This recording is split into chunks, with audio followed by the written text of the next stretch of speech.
এখানে যেখানে আমরা ঈদের জামাত করি, আপনারা এখানে কেন মূর্তি স্থাপন করে আপনারা পূজা মণ্ডপ করার জন্য কেন আপনারা করতেছেন?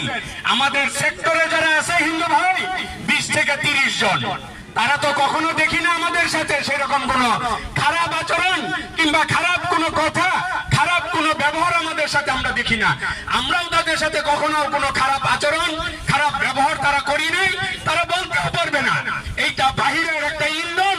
তারা চাচ্ছে মুসলমানদের সাথে যেন এরকম সম্পৃক্ততা একটা নষ্ট হয়, সেইটার পায়তারা তারা করতেছে। আমরা দেখতেছি 5 তারিখের পর থেকে তারা বিভিন্ন জায়গায় এরকম পায়তারা করতেছে, যেন এরকম বিশ্বকে দেখাইতে পারে যে মুসলমানরা হিন্দুদেরকে এদের দেশে এরকম অত্যাচার করতেছে। এইটার পায়তারার জন্যই তারা এই কাজটা করতেছে। আমরা এটা হতে দিব না।